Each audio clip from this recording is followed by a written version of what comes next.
Oui, effectivement, Nicolás Maduro et son épouse ont donc passé la nuit au centre de détention de Brooklyn. Ils sont donc transférés dans un convoi ce matin. Ils se rendront au tribunal qui se situe au sud de Manhattan, proche de l'hôtel de ville et du district financier.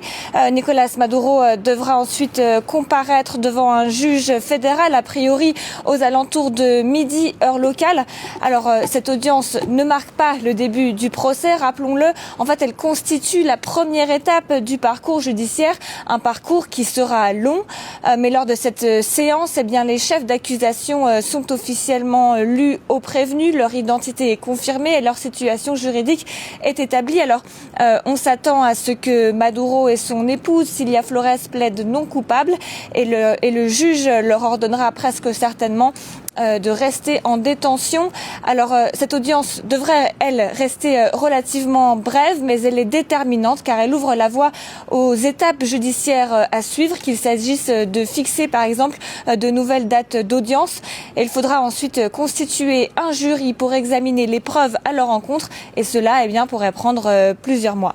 Alors voilà pour l'aspect juridique avec cette comparution annoncée donc à la mi-journée heure américaine, vous nous le disiez, et donc on est en train de vivre en direct cette séquence, vous l'apercevez, vous l'aviez sûrement reconnu, Nicolás Maduro en train de descendre de l'hélicoptère, cet appareil qui a procédé à son transfert depuis le centre d'incarcération de Brooklyn, donc jusqu'à l'île de Manhattan. Cet hélicoptère, comme c'est l'usage à Manhattan, qui atterrit non loin du quartier d'affaires, il donc risque d'être de nouveau convoyé, transféré par voiture jusqu'au tribunal. Nicolás Maduro et son épouse, tous deux transférés et accompagnés donc par les forces de l'ordre. On le vit en direct à vos côtés.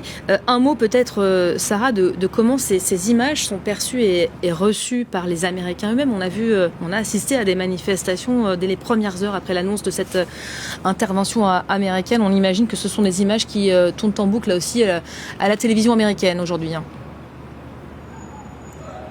Oui, effectivement, ces images font la une des médias et elles font beaucoup parler ici aux États-Unis.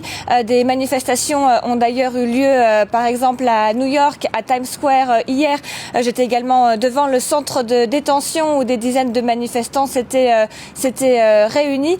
C'est effectivement la plus grosse actualité du moment aux États-Unis.